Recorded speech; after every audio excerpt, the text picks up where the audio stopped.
नमस्कार, मैं डॉक्टर अशोक त्रिपाठी आपका स्वागत करता हूं अपने channel history culture historiography and research methodology में। मित्रों, अभी एक दो दिन पहले मैंने एक वीडियो मुग़ल आर्किटेक्चर के ऊपर डाला था।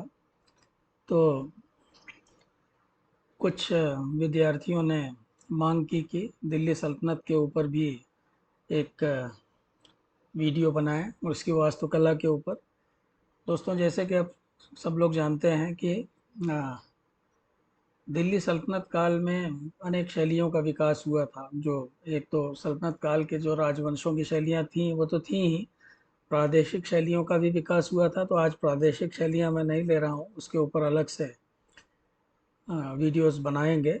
अलग अलग, जैसे गुजरात में, बंगाल में, बिहार में, जौनपुर में, ग्वालियर में जो अलग अलग शैलियों का विकास हुआ उन पे अलग से वीडियो बनाएंगे। आज दिल्ली सल्तनत को ही लेते हैं, लेकिन उसके पहले आप लोगों से अपील करता हूँ कि चैनल को आप सब्सक्राइब अवश्य करें और अपने दोस्तों के साथ शेयर भी करें, लाइक करें और अपने कमेंट्स अवश्य दिया करें। तो आइए चर्चा करते हैं दिल्ली सल्तनत काल में वास्तुकला, आर्किटेक्चर ड्यूरिंग दिल्ली सल्तनत पीरियड। दोस्तों, भारतवर्ष में अपनी राजधानी स्थापित करने के बाद जो मुस्लिम आक्रमणकारी थे, धीरे धीरे सबसे पहले तो उन्होंने अस्थायित्व का प्रयास किया और धीरे धीरे जैसे जैसे वो यहाँ पर अपने कदम जमाने लगे या जमाने का प्रयास करने लगे, तो साथ ही साथ उन्होंने स्थापत्य कला वगैरह के क्षेत्र में भी उन्होंने जो वो अपने साथ कला ले आए थे बाहर से, इस्लामी कला जिसे आप कह सकते हैं, उसका प्रयोग उन्होंने भारत में प्रारंभ किया। आप कह सकते हैं कि स्थापत्य कला की एक नवीन शैली का विकास प्रारंभ हुआ भारत में मुस्लिम शासन की स्थापना के उपरांत। इसके पहले भी मुसलमानों के कई आक्रमण हुए थे और उन्होंने अपनी आवश्यकता के अनुसार कुछ इमारतें बनवाई थी, और उन इमारतों में इतनी ज़्यादा मजबूती नहीं थी। नतीजा ये है कि अब उनके खंडहर भी प्रायः नहीं मिलते हैं। या यद्यपि परंपरा अभी भी जीवित है, बहुत सारे पत्थर इत्यादि जो है थोड़े बहुत अवशेष जो है प्राप्त होते हैं। तो सर्वप्रथम 712 ईस्वी में मुसलमानों ने भारत में प्रवेश किया। जैसे अगर आप जानते हैं कि सिंध के ऊपर मोहम्मद बिन कासिम का आक्रमण हुआ था, राजा ताहिर को पराजित किया था उसने, किंतु शीघ्र ही इनका शासन समाप्त हो गया और इन्होंने कोई अ, स्थापत्य कला संबंधी कोई महत्वपूर्ण नमूने छोड़ने में असफल रहे वहाँ पे। 10वीं शताब्दी ईस्वी में, लगभग 962 ईस्वी में, हम ये देखते हैं कि अलप्तगीन ने अफगानिस्तान में प्रवेश किया और गजनी में उसने एक छोटे से राज्य की स्थापना की। मूलतः वह एक दास था और उसका उत्तराधिकारी सुबक्तगीन, जो कि 977 ईस्वी में गजनी का शासक हुआ, उसने कुछ समय बाद पंजाब के ऊपर आक्रमण किया और एक राजवंश की स्थापना की। तो 997 ईस्वी में महमूद सुबक्तगीन का उत्तराधिकारी नियुक्त हुआ, जिसे हम लोग महमूद गजनवी के नाम से जानते हैं, और उसने सुल्तान की उपाधि धारण की। उसने सिंध में अपनी शक्ति को धीरे धीरे बढ़ाया और 1019 में कन्नौज, जो कि उत्तर भारत की राजधानी थी, उस पर उसने आक्रमण किया, वहाँ पर लूटपाट की और साथ ही साथ बहुत सारा धन अपने साथ ले गया। और उसने गजनी में कुछ महत्वपूर्ण इमारतों का निर्माण करवाया था, लेकिन बाद में वो इमारतें जो है वो उसके प्रतिद्वंदियों द्वारा नष्ट कर दी गई। महमूद की मृत्यु के बाद गजनी की ताकत धीरे धीरे घटने लगी। 1173 ईस्वी में इस पर एक नए राजवंश का उदय हो गया, जिसे हम गौर राजवंश कहते हैं। 20 साल बाद मोहम्मद गोरी ने अपने दो सेनापतियों, मोहम्मद बख्तियार और कुतुबुद्दीन ऐबक के साथ भारत पर चढ़ाई की और ऐबक ने दिल्ली पर विजय प्राप्त करने में सफलता की और उसे राजधानी बनाई। तो इस तरह से हम ये कह सकते हैं कि जो इस्लामिक वास्तुकला का प्रारंभ हुआ वो भारत में गुलाम वंश की स्थापना के उपरांत प्रारंभ हुआ। गुलाम वंश की स्थापना के अ, उपरांत ही हम ये देखते हैं कि कुछ महत्वपूर्ण इमारतों का निर्माण किया गया, उनकी योजना तैयार की गई, उनके लिए डिज़ाइन वगैरह बनाया गया और इस्लामी स्थापत्य कला जो था उसका श्री गणेश भारत में हुआ। तो भारत में मुस्लिम आक्रमण के समय तक मध्य एशिया की विभिन्न जातियों ने अ, स्थापत्य कला की एक शैली विकसित की थी और तो उसमें जो है बहुत सारी कला शैलियों का मिश्रण था। जैसे कि उसमें एक तरफ ट्रांस आक्शियाना, ईरान, अफ़गानिस्तान, इराक, मिस्र, उत्तरी अफ्रीका और दक्षिण पश्चिम यूरोप इत्यादि की अ, स्थानीय शैलियों का प्रभाव था। तो दूसरी तरफ अरब की मुस्लिम शैली जो थी वो भी अ, उसमें देखी जा सकती है, उसकी छाप उसमें देखी जा सकती है। ईरानी स्थापत्य कला की कुछ मौलिक विशेषताओं जैसे अ, नोकदार मेहराब या अठ पहला रूपरेखा इमारतों की, गुंबद है, डाटदार छतें हैं। तो ये सब जो है इनका जन्म वैसे तो भारत में हुआ, लेकिन इनका जो पूर्ण विकास हुआ वो ईरान में हुआ। तो इस तरह से मध्य एशिया की अ, इस मिश्रित शैली के उत्थान में भारत का विशेष योगदान था। तो इस तरह से हम ये देखते हैं कि भारत में कुतुबुद्दीन ऐबक द्वारा गुलाम वंश की स्थापना के उपरांत इस्लामिक वास्तुकला का श्री गणेश हुआ और इस वास्तुकला के उपरांत हम ये देखते हैं भारत में प्राचीन काल से जो वास्तुकला चली आ रही थी तो उसमें कुछ परिवर्तन हमें दिखाई देने लगा। अब जैसे बहुत सारी नई नई चीज़ें आई, जैसे गुंबद बनाए जाने लगे, ऊंची ऊंची मीनारें बनाई जाने लगी, मेहराब इत्यादि का निर्माण प्रारंभ हुआ, छतों की रूपरेखा में भी परिवर्तन आया। तो कुल मिलाकर के अगर हम ये देखें तो इस समय एक ऐसी कला का श्री गणेश हुआ जिसमें इस्लामिक तत्व भी थे और जो पहले से चली आ रही जो भारतीय वास्तुकला थी या हिंदू वास्तुकला थी उसके भी तत्व थे। तो इसलिए एक नई कला का प्रारंभ हुआ जिसे इतिहासकारों ने इंडो इस्लामिक आर्ट का नाम दिया है। अब उसका रीज़न क्या था? देखिए, उसका रीज़न ये था कि जो भी विदेशी आक्रमणकारी भारत में आक्रमण करने के लिए आए थे तो वो अपने साथ कलाकारों को नहीं लाए थे। तो यही कारण है कि जब उन्होंने भवनों का निर्माण कराया तो भवनों का निर्माण कराते समय हम ये देखते हैं वो कलाकार जो थे वो भारतीय थे। तो निश्चित रूप से जो भवन उन्होंने बनवाए तो चूंकि उस पर भारतीय कलाकारों का हाथ लगा था, भारतीय कलाकारों ने उसे बनाया था, तो उसमें भारतीयता की छाप स्पष्ट रूप से दिखाई देती है। हिंदू मंदिर और मुस्लिम मस्जिद दोनों को अगर सूक्ष्म निरीक्षण किया जाए तो हम ये देखते हैं कि अब जैसे मस्जिद है तो मस्जिद में केवल एक प्रेयर हॉल होता है, उसमें और कुछ होता नहीं। लेकिन मंदिर में गर्भगृह होता है, लेकिन अगर गर्भगृह वगैरह को हटा दिया जाए तो हटाने के बाद जो है वो भी हॉल में ही बदल जाता है, एक प्रेयर हॉल जैसा ही दिखाई देगा फिर। तो इसीलिए जो है वो मंदिरों को मस्जिद में परिवर्तन कर देना बड़ा आ, आसान हो गया था, बड़ा सरल हो गया था। तो इसीलिए जो इस्लामी विजेता थे उन्होंने बहुत सारे मंदिरों को आ, मस्जिद बना दिया, यानी कि उन्होंने जो है थोड़ा बहुत परिवर्तन करके उसमें उनको मस्जिदों के रूप में तब्दील कर दिया, परिवर्तित कर दिया। तो इस तरह से हिंदू एवं मुस्लिम आ, दोनों ही कलाओं की छाप जो है उनमें हमें दिखाई देती है, क्योंकि मूलतः वो हिंदू मंदिर थे। बाद में जब मस्जिद के रूप में तब्दील हुए तो जो हिंदू तत्व थे वो उसमें रह गए थे। तो हिंदू मुस्लिम कला ने एक नई शैली को जन्म दिया जिसे इंडो इस्लामिक कला या इंडो इस्लामिक आर्ट कहा जाता है।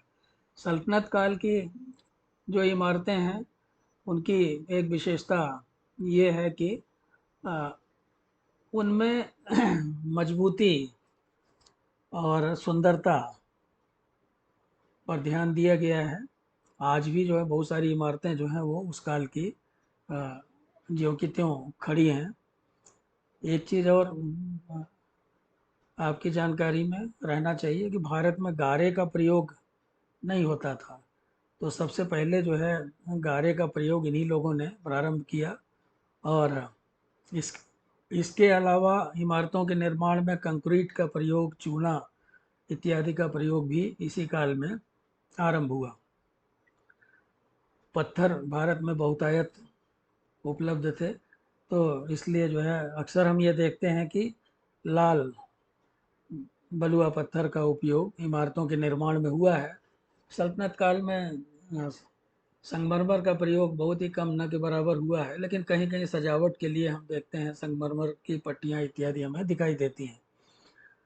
दिल्ली सल्तनत की जो इमारतें हैं या दिल्ली सल्तनत की स्थापत्य कला जो है वो अलग अलग राजवंशों के अनुसार उसको अलग अलग भागों में बांटा जा सकता है। जैसे गुलाम वंश की स्थापत्य कला जो कि 1191 ईस्वी से 1246 ईस्वी तक अ, विकसित हुई। उसके बाद खिलजी वंश की वास्तुकला थी, स्थापत्य कला, जो कि 1290 ईस्वी से 1320 ईस्वी तक विकसित हुई। फिर तुगलक काल की वास्तुकला थी जो 1320 से 1413 ईस्वी तक।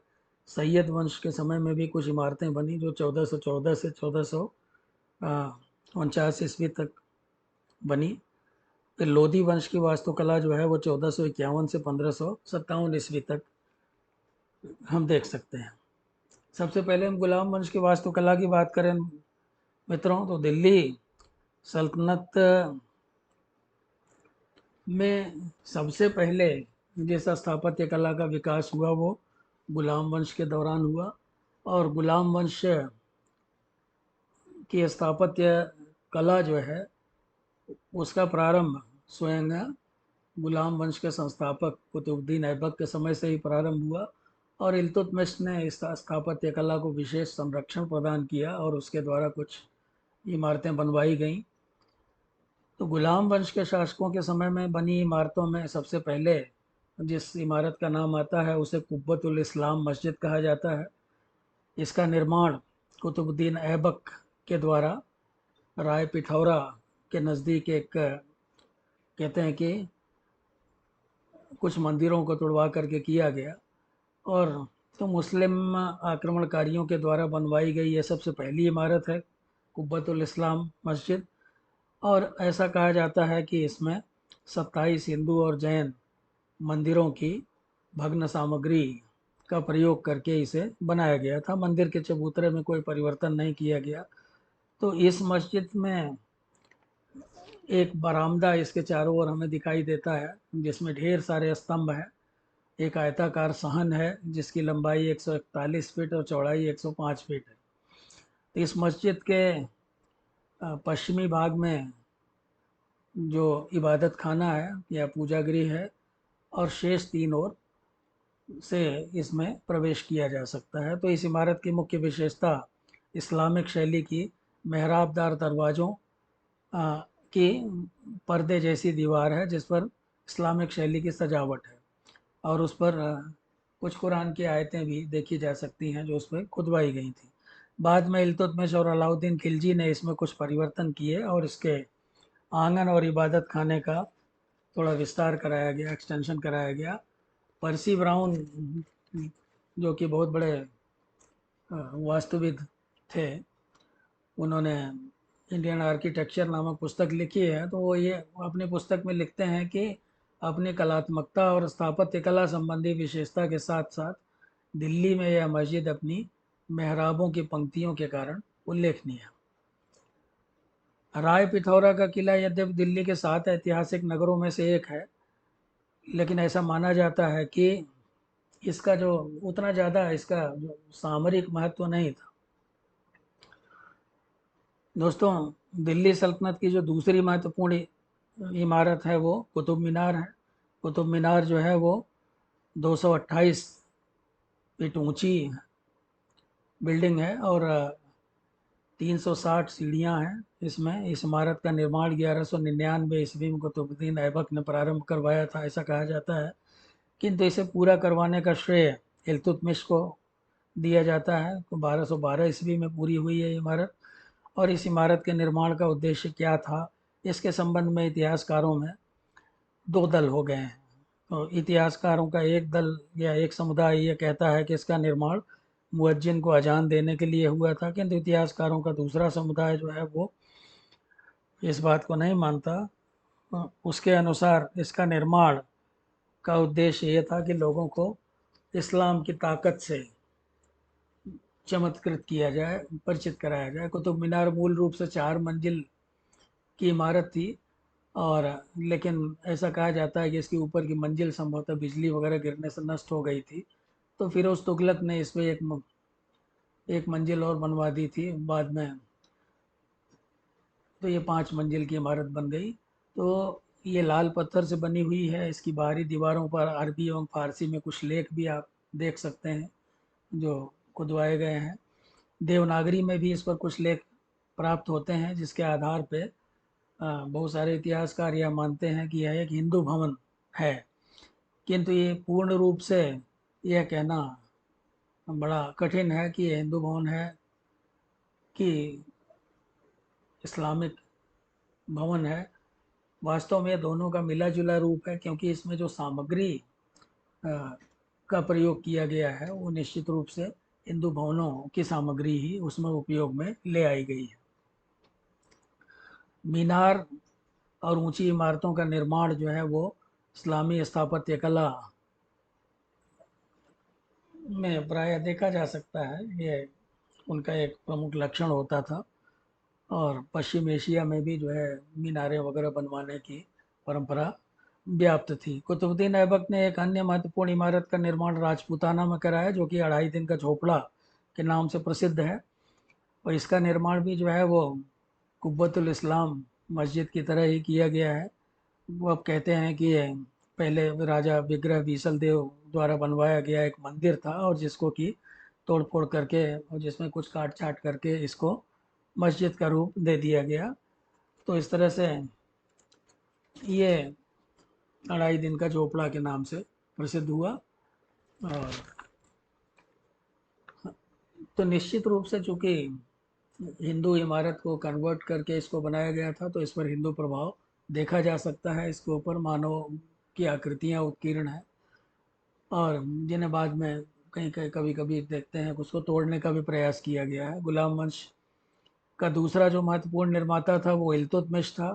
तो इल्तुतमिश के समय में कुछ इमारतें बनवाई गई, जैसे अजमेर की जो मस्जिद थी उसका विस्तार कराया गया। पुरानी दिल्ली के में एक मस्जिद थी उसका विस्तार कराया गया। सुल्तानगढ़ी अथवा नासिरुद्दीन मोहम्मद का मकबरा बनवाया गया उसके समय में। और स्वयं इल्तुतमिश का भी मकबरा जो है उसका भी निर्माण किया गया। तो इल्तुतमिश द्वारा जो निर्मित इमारतें थीं उनमें सबसे प्रसिद्ध इमारत है जो आजकल भी हम देख सकते हैं, जो कुतुब कॉम्प्लेक्स के अंदर ही है, नासिरुद्दीन महमूद का मकबरा है, सुल्तानगढ़ी के नाम से भी जिसे जाना जाता है। तो इसका निर्माण उसने अपने पुत्र की याद में कराया था। और जहाँ तक मकबरों का प्रश्न है, तो वह किसी भी सुल्तान द्वारा भारत में बनवाया गया सबसे पहला मकबरा है। ये भी एक खास बात है। इसे अ, सुल्तानगढ़ी के नाम से भी जाना जाता है। कुतुब मीनार से 3 मील की दूरी पर मलकापुर में स्थित है ये। तो इस मकबरे की दीवारें इत्यादि जो है वो काफ़ी विशाल हैं। और कक्ष जो है इसका बीच का वो अठपहला है। चारों कोनों पे 4 बुर्जियां देखी जा सकती हैं, और नीचे ज़मीन के अंदर कब्र है। तो इस इमारत में बड़ी सुंदर मेहराबें बनाई गई हैं जो कि इस्लामिक शैली का नमूना है। और साथ ही साथ इसके स्तंभ और साथ ही साथ पत्थरों पे जो कारीगरी है वो भारतीय कला की झलक हमें दिखाते हैं। तो इनमें दीवालों से घिरा हुआ 66 फुट लंबाई चौड़ाई वाला एक वर्गाकार आंगन भी है, जिसके मध्य में एक अष्टभुजाकार चबूतरा है। तो सजावट के लिए इसमें कहीं कहीं संगमरमर की पट्टियों का भी प्रयोग हुआ है।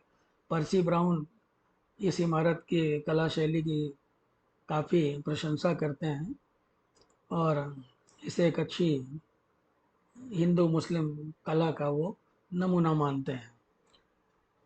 इसके अलावा इल्तुतमिश का जो मकबरा है वो भी लाल पत्थर से बनाया गया है। उसमें तीन और जो है मेहराब हम देख सकते हैं। मकबरे के भीतर अ, अच्छी सजावट है। इसमें कुरान के अभिलेख इत्यादि खुदवाए गए हैं। साथ ही साथ कुछ जो है जियोमेट्रिकल डिज़ाइंस भी जो है वो हम इसमें देख सकते हैं। इसके अलावा उसने बदायूं में एक जामा मस्जिद का भी निर्माण करवाया था। साथ ही साथ हौज शमसी और शमसी ईदगाह आदि इमारतों का निर्माण कराया था। तो इल्तुतमिश ने जिन इमारतों का निर्माण करवाया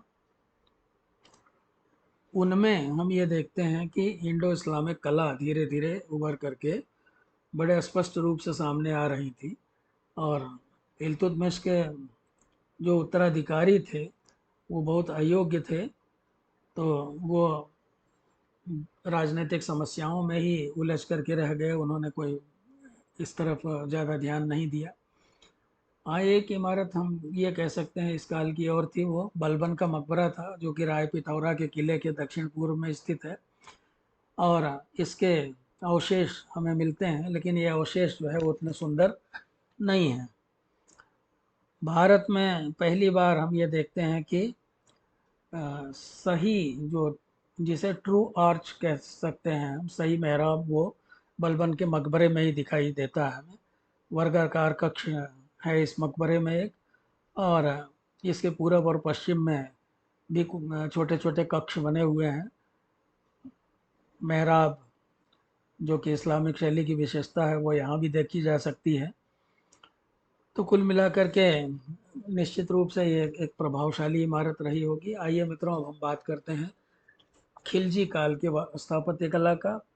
इल्तुतमिश की मृत्यु के उपरांत खिलजी वंश के हम ये देखते हैं कुछ छोटे छोटे शासक और आए। बलबन इत्यादि ने कुछ समय तक शासन किया। उसके बाद बलबन के बाद हम ये देखते हैं कि कमज़ोर शासक का फ़ायदा उठा करके जलालुद्दीन खिलजी ने एक नए राजवंश की स्थापना की जिसे कि खिलजी वंश कहा जा सकता है। तो खिलजी वंश के समय में भी कुछ इमारतें बनाई गई, जैसे अलाउद्दीन खिलजी ने कुब्बतुल इस्लाम मस्जिद का विस्तार कराया। और साथ ही साथ वो ये चाहता था कि कुतुब मीनार से भी ऊंची एक दूसरी इमारत बनाए, लेकिन वो ऐसा कर नहीं पाया दुर्भाग्य से। हालांकि उसने प्रारंभ कराया था। कुतुब मीनार के बगल में अगर आप देखिए तो एक अधूरी इमारत आज भी हमें दिखाई देती है, लेकिन वो पूरी नहीं की जा सकी। अलाउद्दीन बहुत ही महत्वाकांक्षी था, लेकिन निरंतर युद्धों इत्यादि में व्यस्त रहने के कारण उसको अपनी योजनाएं पूरी करने का अवसर नहीं मिला। उसके समय में की जो एक दो प्रमुख इमारतें हैं उनमें एक तो अलाई दरवाज़ा जो कि टूटी फूटी हालत में आज भी हमें दिखाई देता है कुतुब कॉम्प्लेक्स के अंदर। दूसरे जमात खाना मस्जिद। इनके अलावा भी हजार सितून और हौजे अलाई आदि का उसने निर्माण कराया। अलाई दरवाज़ा अलाउद्दीन खिलजी के काल की सबसे महत्वपूर्ण इमारत है जो कि लाल पत्थर से बनी हुई है और 1305 ईस्वी में बनकर के ये तैयार हुई थी। तो इस इमारत में सजावट के लिए कहीं कहीं संगमरमर की पट्टियों का भी प्रयोग हुआ है। और साथ ही साथ इसमें जगह जगह हमें अलंकरण दिखाई देता है। इस इमारत को देखने के बाद ऐसा लगता है कि निश्चित रूप से इस इमारत का निर्माण जो है वो बहुत अच्छे कलाकारों ने किया होगा। तो इस इमारत में भी वो सारी विशेषताएं जैसे मेहराब, मजबूत दीवारें, गुंबद और साथ ही साथ जो है फ्लोरल डिज़ाइन इत्यादि ये सब चीज़ें हमें दिखाई देती हैं। सीढ़ियाँ हैं और चारों ओर जो है दरवाजे हैं। मेहराब जो है वो नुकीले हैं। इसी तरह से जो स्तंभ हैं वो बनाए गए हैं वो नीचे की ओर पतले हो गए हैं, जो कि अ, इस इमारत की शोभा को बढ़ाते हैं। पर्सी ब्राउन जो है इसकी बहुत प्रशंसा करते हैं और उनका ये कहना है कि ये ऐसा देखने पे ऐसा लगता है कि जैसे कि कोई हिंदू मंदिर हम देख रहे हैं। तो बहुत संतुलित आकार की इमारत है। इसके अलावा जमात खाना मस्जिद है। जमात खाना मस्जिद जो लाल पत्थर की बनी हुई बहुत सुंदर इमारत है। और ये निज़ामुद्दीन औलिया की दरगाह के नज़दीक में स्थित है। इस मस्जिद में 3 कक्ष हैं, बीच का कक्ष चौकोर है और शेष दोनों आयताकार हैं। तो तीनों कक्षों के द्वार डाटदार हैं। और यहाँ भी जो है हमें हिंदू वास्तुकला के चिन्ह दिखाई देते हैं, जैसे पद्म मुद्रा देखी जा सकती है जो है इनके कोनों पे। तो इसके अलावा यहाँ भी गुंबद और मेहराब इत्यादि जो कि इस्लामिक वास्तुकला की विशेषता है वो देखी जा सकती है। और डिज़ाइन वगैरह इसकी जो थी वो और सजावट वो अलाई दरवाजे के समान ही है। खिलजी शासकों ने अपनी राजधानी में ही नहीं बल्कि दूसरी जगहों में भी निर्माण कार्य करवाए। कुछ चित्तौड़ पर 1303 ईस्वी में अलाउद्दीन खिलजी ने विजय प्राप्त कर ली और उसके बाद उसने वहाँ पे गंभीरी नदी पर एक पुल का निर्माण करवाया था। और अब हालांकि वो नष्ट हो चुका है, लेकिन फिर भी जो है जो उसका जो खंडहर है उससे पता चलता है कि तकनीकी रूप से काफ़ी अच्छा पुल था ये। इसके अलावा अलाउद्दीन खिलजी के पुत्र मुबारक खिलजी ने बयाना में ऊखा मस्जिद का निर्माण करवाया था। और जो कि एक बहुत सुंदर मस्जिद था और उत्कृष्ट शैली में बना हुआ था। आइए अब हम तुगलक काल की वास्तुकला की चर्चा करें मित्रों। तुगलक काल में शासन करने वाले बहुत सारे शासकों में से केवल 3 ही ऐसे थे जिनको कि स्थापत्य कला से प्रेम था। एक तो गयासुद्दीन तुगलक स्वयं था जिसने तुगलक वंश की स्थापना की थी। फिर दूसरा मोहम्मद बिन तुगलक था और तीसरा फिरोज शाह तुगलक था। ये तीनों ही कट्टर सुन्नी मुसलमान थे। और तुगलक काल की इमारतों में हम ये देख सकते हैं कि इस्लामिक जो शैली है उसका प्रभाव हमें बहुत ज़्यादा दिखाई देता है, खास करके फिरोज तुगलक की इमारतों में।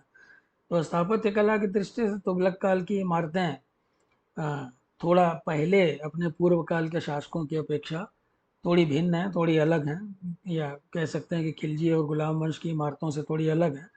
और इनमें जो है हम ये देखते हैं कि सजावट इत्यादि पे बहुत ज़्यादा ध्यान नहीं दिया गया है। इस्लाम में सादगी को बहुत महत्व दिया जाता था, इसलिए उसको बड़ी गंभीरता से लिया गया है।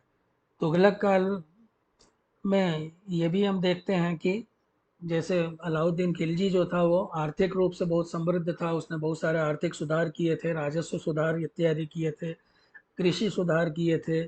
और साथ ही साथ उसने मार्केट कंट्रोल पॉलिसी इत्यादि चलाई थी। तो जिसके कारण वो उसका शासनकाल बड़ा समृद्ध था। दक्षिण भारत पे भी उसने विजय प्राप्त की थी। तो इसलिए उसके काल की जो इमारतें थी बड़ी वैभवशाली इमारतें थी। लेकिन यहाँ तुगलक काल में इसके उल्टे हमें सादगी पे ज़्यादा ऐसा लगता है कि सादगी पे इन्होंने ज़्यादा ध्यान दिया है, अलंकरण वगैरह पे उतना ज़्यादा ध्यान नहीं दिया। तो अब जैसे गयासुद्दीन तुगलक जो था वो काफ़ी लंबी उम्र में, कह सकते हैं कि वृद्धावस्था में गद्दी पे आया था और उसने केवल 5 साल तक ही शासन किया था। और उसमें जो है सैनिकों के गुण अधिक थे बजाय एक वास्तु प्रेमी के। लेकिन फिर भी उसके समय में तुगलकाबाद नगर का निर्माण करवाया गया और उसका जो स्वयं का मकबरा है वो दोनों अच्छी इमारतें हैं। तुगलकाबाद नगर जो है दिल्ली के 7 नगरों में से तीसरा नगर है और कुतुब क्षेत्र के पूर्व में बसाया गया था। एक किला भी यहाँ बनवाया गया था, अब जिसके कि खंडहर आज भी हमें मिलते हैं। इब्न बतूता ने तुगलकाबाद नगर की बड़ी प्रशंसा की है। उसने अपनी पुस्तक में लिखा है कि सूर्योदय के समय वह इतनी तेजी से चमकता था कि उस पर किसी की दृष्टि नहीं टिक पाती थी। हालांकि थोड़ा अतिशयोक्तिपूर्ण है, लेकिन कहने का मतलब कि वो सुंदर इमारत रही होगी निश्चित रूप से। तो इस इमारत में जैसे कि हमने पहले ही कहा कि तुगलक शासक जो थे वो अलंकरण पे ध्यान नहीं देते थे, तो यहाँ सादगी और मजबूती पे ध्यान दिया गया है। एक ही जगह शहर, किला, रहायशी महल इत्यादि का निर्माण आगे चल करके इस्लामिक कला का महत्वपूर्ण अंग बन गया। तुगलकाबाद के अवशेष ही अब बचे हैं, किंतु बहुत कम अवशेष ऐसे होंगे जो कि इतने प्रभावशाली हैं। और फिर जल्दी जल्दी में बनवाया गया था किला, इसलिए ऐसा लगता है कि उसमें मजबूती पे बहुत ज़्यादा ध्यान नहीं दिया जा सका। मित्रों, तुगलकाबाद का नगर नष्ट हो गया है, लेकिन इसके विपरीत गयासुद्दीन तुगलक का जो अपना मकबरा है वो आज भी काफ़ी अच्छी स्थिति में है। और वो एक कृत्रिम झील में बनाया गया है, लाल पत्थर से बनाया गया है और पंचभुजीय है वो आकार में। इसके स्तंभ, दीवार, इसकी दीवारों में खास बात यह है कि वो ढालू दीवारें हैं, इस पर सीढ़ी लगाना वगैरह बड़ा मुश्किल होता है। अब सर जॉन मार्शल जो है उनका ये कहना है कि तुगलक वंश के संस्थापक और बहादुर योद्धा के लिए इससे अधिक उपयुक्त कोई विश्राम स्थल नहीं हो सकता था। मित्रों, इस इमारत में हम हिंदू मुस्लिम तत्व दोनों को ही परिलक्षित कर सकते हैं। और तो धीरे धीरे हम कह सकते हैं कि इंडो इस्लामिक आर्ट जो है वो धीरे धीरे आगे बढ़ रहा था। मोहम्मद बिन तुगलक की बात करें, मोहम्मद बिन तुगलक जो है वो दिल्ली के चौथे शहर का निर्माता था, किंतु यह नहीं कहा जा सकता कि उसके संरक्षण में स्थापत्य कला का बहुत अधिक विकास हुआ हो। मोहम्मद तुगलक ने एक इमारत बनवाई थी जिसे जहाँ पनाह के नाम से जाना जाता है। यद्यपि उसके काल में बहुत सारे विद्रोह हो रहे थे चारों तरफ और युद्धों वगैरह में लगातार व्यस्त रहता था वो। साथ ही साथ उसने अपनी जो विभिन्न योजनाएं बनाई थी उनमें वो काफ़ी व्यस्त रहता था, तो इसलिए इस तरफ बहुत ज़्यादा ध्यान नहीं दे सका। जहाँ पनाह नगर जो उसने बनवाया था, इस शहर के थोड़े से अवशेष ही अब हमें मिल पाते हैं। फिर भी उन अवशेषों को देखने पे ऐसा लगता है कि जब बनी होगी तो एक प्रभावशाली इमारत रही होगी। इसमें एक कृत्रिम झील भी है और ये 2 मंजिला इमारत थी। दूसरी महत्वपूर्ण इमारत उसके समय में जो बनी वो विजय मंडल के नाम से जानी जाती है, जो कि संभवतः 1000 सितून जो महल था, सितून मतलब जो खंबे, 1000 खंबे वाला जो महल था वो उसी का एक अंग था, ऐसा कहा जाता है। इसके अलावा एक दूसरी इमारत 12 खंबा के नाम से जानी जाती है और इसमें एक आंगन था और आंगन के बीच में एक कुआं था और चारों ओर इसमें ऐसा लगता है कि गुलामों के लिए छोटे छोटे मकान बने हुए थे, अस्तबल इत्यादि बने हुए थे। और इसके बाहर जो है वो बाग वगैरह की व्यवस्था भी की गई थी इस इमारत की खूबसूरती को बढ़ाने के लिए। इसकी दीवारें भी जो हैं वो ढालू हैं सुरक्षा की दृष्टि से, जिससे कि उस पर सीढ़ी वगैरह न लगाई जा सके। फिरोज शाह तुगलक जो है वो अ, उसे एक अच्छे निर्माता के रूप में जाना जाता है। उसने बहुत सारी इमारतें बनवाई हैं। उसने स्वयं अपनी पुस्तक फुतूहात फिरोज शाही में लिखा है कि खुदा ने जो नेमतें मुझे प्रदान की हैं उनमें इमारतों के निर्माण की प्रेरणा भी थी। तो उसने अपने 37 वर्ष के शासनकाल में, लंबा शासनकाल था लगभग 4 दशक का, तो उसमें बहुत सारी इमारतें उसने बनवाई और अपने पूर्ववर्ती शासकों से बिल्कुल भिन्न शैली उसने अपनाई। उसके समय की वास्तुकला का जहाँ तक चरित्र, उसके वास्तुकला के चरित्र का जहाँ तक प्रश्न है, तो उसने विशुद्ध इस्लामी शैली को अपनाया। वातावरण के प्रभाव से जो भारतीय तत्व इस्लामी स्थापत्य कला में समाहित हो गए थे वो उन्हें अलग कर देना चाहता था, यानी वो शुद्ध इस्लामी शैली में ही इमारतों का निर्माण कराना चाहता था, जो कि एक मौलिक परिवर्तन था।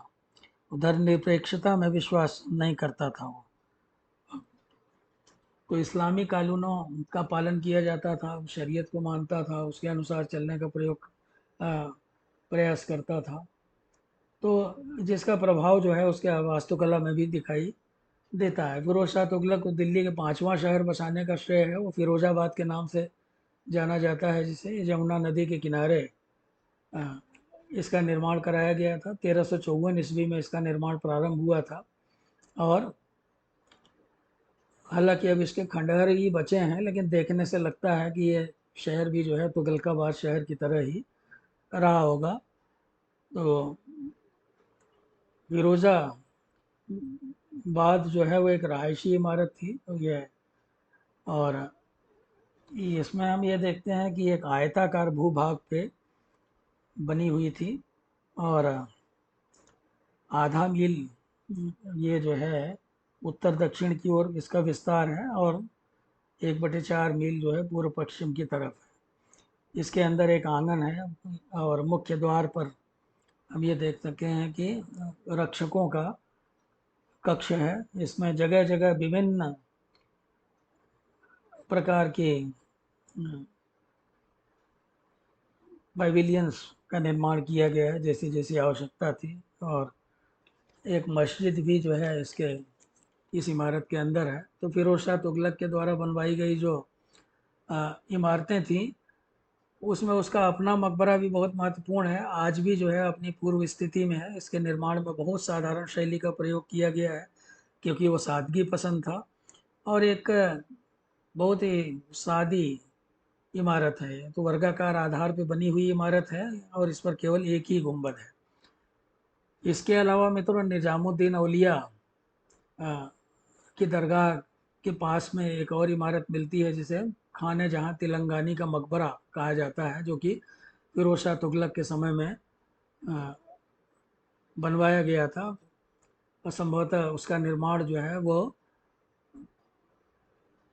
उसके पुत्र ने करवाया था। जो मकबरे की योजना 8 पहला है। इसके ऊपर एक गुंबद है, नीचे मेहराबदार बरामदा है। तो यह इमारत मकबरों की परंपरा में एक नए प्रकार की इमारत है। और कुल मिला करके अच्छी खूबसूरत इमारत है। स्थापत्य कला के और भी कुछ नमूने जो है वो हमें फिरोज तुगलक के समय में मिलते हैं। जैसे खिरकी मस्जिद है, बेगमपुरी मस्जिद है, जो कि इसी काल में बनाई गई। इसके अलावा कबीरुद्दीन औलिया का मकबरा है, और नासिरुद्दीन मोहम्मद शाह का निर्माण के समय में इसका निर्माण हुआ था। साथ ही साथ कुछ और छोटी बड़ी इमारतें बनवाई गई, लेकिन अब वो खंडहर हो चुकी हैं। अब आइए सैयद और लोदी वंश की इमारतों की बात करें मित्रों। 1398 ईस्वी में तैमूर ने भारत पर आक्रमण किया था, जैसा कि हम सबको पता है। और उसने भारत में बहुत ही कत्लेआम मचाया था। और साथ ही साथ वो यहाँ से धन संपत्ति इत्यादि तो ले ही गया, लेकिन अपने साथ वो बहुत सारे कलाकारों और शिल्पकारों को भी पकड़ के ले गया, क्योंकि वो भारत की वास्तुकला से बड़ा प्रभावित हुआ था। तो वो समरकंद में आ, चाहता था कि वहाँ पे एक महत्वपूर्ण इमारत बनवाई जाए, एक बड़ी मस्जिद बनवाई जाए, मस्जिद जामी। तो इसलिए यहाँ से बहुत सारे कलाकारों को पकड़ के ले गया। 1210 से 1400 ईस्वी तक दिल्ली इस्लामी कला का आ, केंद्र बिंदु था। और इस काल में दिल्ली में 5 नगर बसे। सैयद वंश के शासक जो थे वो बहुत ही कमज़ोर शासक थे राजनीतिक दृष्टि से। इसलिए जो है उनके समय में कोई बहुत महत्वपूर्ण इमारतें तो नहीं बन पाई, लेकिन फिर भी अ, पहले जो 2 सुल्तान थे, उन्होंने खिजराबाद और मुबारकाबाद नाम के 2 नगर बसाए थे। लेकिन बहुत ही साधारण सामग्री का प्रयोग करने के कारण और बहुत जल्दी जल्दी में बनवाए जाने के कारण उसमें मजबूती पे बहुत ज़्यादा ध्यान नहीं दिया जा सका, और अब वह नष्ट हो गए हैं। दोस्तों, एक ख़ास बात यह है कि ये जो काल था, जैसे लोधी वंश का जो समय था, ये मकबरों का युग था। और इस काल में ढेर सारे मकबरे हमें दिखाई पड़ते हैं चारों तरफ। न केवल दिल्ली दिल्ली में, बल्कि दिल्ली के बाहर जो विभिन्न प्रांतों में भी बहुत सारे मकबरे हमें दिखाई देते हैं। और ये मकबरे जो है वर्गाकार भी हैं और अठपहले भी हैं। वर्गाकार आधार पर जो मकबरे बने हैं उनमें खान का गुंबद, छोटे खान का गुंबद, बड़ा गुंबद, शीश गुंबद, दादी का गुंबद, पोते का गुंबद, ताज खां का मकबरा इत्यादि हैं। और ये जैसे कि हमने बताया कि इनका जो आधार है वो वर्गाकार है। और ख़ास बात यह है कि ये काफ़ी ऊंचे हैं, और इनका क्षेत्रफल जो है वो ऊंचाई ज़्यादा है, क्षेत्रफल इनका कम है। इसके ऊपर जो है एक गुंबद बनाया जाता है मकबरों के ऊपर, और चारों कोनों पे 4 छतरियाँ इत्यादि बनाई जाती हैं। गुंबद पे कलश इत्यादि का भी निर्माण किया जाता था। और इस काल में जो 8 पहले मकबरे हैं उनमें मुबारक खां सैयद का मकबरा, मोहम्मद सैयद का मकबरा, सिकंदर लोदी का मकबरा इत्यादि प्रसिद्ध हैं, जिनमें सबसे सुंदर और सबसे मजबूत बढ़िया इमारत जो है वो सिकंदर लोदी का मकबरा है। सिकंदर लोदी का मकबरा इसलिए भी महत्वपूर्ण है क्योंकि इसमें खूबसूरती पे ध्यान दिया गया है। इसके चारों तरफ बाग बगीचे लगाए गए हैं, और इसके अलावा इसमें दोहरे गुंबद हैं, और इसका प्रवेश द्वार जो है वो काफ़ी प्रभावशाली है। और इसके चारों कोनों पे हम बुर्जियाँ देख सकते हैं। तो इस तरह से जो है इसमें ये भी है, इसमें हम ये भी देखते हैं खूबसूरती बढ़ाने के लिए इसमें टाइल्स इत्यादि का भी प्रयोग किया गया है। इस काल में ढेर सारी मस्जिदें भी बनाई गई हैं, और ऐसा कहा जाता है कि इस काल में किसी भी बड़ी मस्जिद का निर्माण नहीं हुआ, किंतु अ, फिर भी कुछ महत्वपूर्ण मस्जिद बने। कुछ मस्जिद जो थे वो मकबरों से जुड़े हुए थे, और कुछ मस्जिद स्वतंत्र रूप से भी बनवाए गए थे। जैसे सिकंदर लोदी के समय में मोठ की मस्जिद बहुत प्रसिद्ध है। मोठ की मस्जिद जो है वो बहुत ही भव्य इमारत है, और इसमें 5 मेहराब युक्त प्रवेश द्वार हैं, और इसकी मीनारें बड़ी खूबसूरत हैं। उनको देखिए, मीनारें देखने पे नीचे से वो चौड़ी हैं, और ऊपर जैसे जैसे ऊपर देखते जाते हैं वो पतली होती जाती हैं। तो स्थापत्य कला की दृष्टि से जो है वो इसे बहुत सारे वास्तुविदों ने, जैसे पर्सी ब्राउन, सर जॉन मार्शल इत्यादि ने सर्वश्रेष्ठ इमारत बताई है। इसमें कुछ रंगों का भी प्रयोग किया गया है, और इसको देखने से ये लगता है कि इसकी शैली जो है पूर्व काल की इमारतों की अपेक्षा थोड़ी अलग है, थोड़ी भिन्न है। एक अन्य मस्जिद जो कि इस काल में बनी थी वो जमाला मस्जिद के नाम से प्रसिद्ध है, और ये मस्जिद भी काफ़ी अच्छी है। साथ ही साथ जो है कुछ और भी इमारतें इस काल में बनाई गई। अब इस काल में प्रांतीय शैलियों का विकास हो चुका था, तो ढेर सारी इमारतें मुल्तान में, गुजरात, बंगाल, जौनपुर, मालवा, कश्मीर और दक्षिण के राज्यों में, जैसे विजयनगर, बैमरी इत्यादि में तमाम इमारतें बनी थी इस काल में। तो प्रांतीय शैलियों के ऊपर हम अलग से कभी चर्चा करेंगे। तो इस तरह से हम ये देखते हैं कि जो दिल्ली सल्तनत का काल था उस काल में हालांकि इस्लामी प्रभाव ज़्यादा दिखाई देता था। जो इंडो इस्लामिक कला की बात की जाती है, तो जो ज़्यादातर जो शासक थे वो कट्टर थे। वो मुगल शासकों की भांति धार्मिक सहिष्णुता में विश्वास रखने वाले शासक नहीं थे। परिणाम ये हुआ कि इस्लामिक आर्ट तो इसलिए होता है कि चूंकि ज़्यादातर जो सामग्री ली गई थी वो हिंदू भवनों को तोड़ करके ली गई थी, उनके द्वारा बनाई गई थी, तो निश्चित रूप से वो तत्व तो उसमें समाहित होने ही थे। कलाकार भी भारतीय थे, तो इसलिए भी जो है उनमें भारतीयता की छाप या हिंदू स्थापत्य कला की छाप दिखाई पड़नी ही थी। लेकिन असल में इंडो इस्लामिक आर्ट जो पूर्णता को पहुंचा वो मुगल काल में आगे चल करके। तो उम्मीद है कि आपको ये वीडियो पसंद आई होगी। इतने बड़े टॉपिक को बहुत थोड़े से समय में इतनी सारी इमारतों के बारे में बता पाना संभव नहीं है, फिर भी प्रयास किया कि जो मुख्य मुख्य इमारतें हैं वो आपकी परीक्षाओं इत्यादि को ध्यान में रखते हुए उनके बारे में हमने चर्चा की। जो शैली थी इमारतों के निर्माण की उसके ऊपर हमने चर्चा की। तो ये वीडियो अगर आपको पसंद आई हो तो मित्रों आप इसको लाइक अवश्य करें, साथ ही साथ अपने कमेंट्स भी करें, चैनल को सब्सक्राइब करें। बहुत बहुत धन्यवाद। नमस्कार।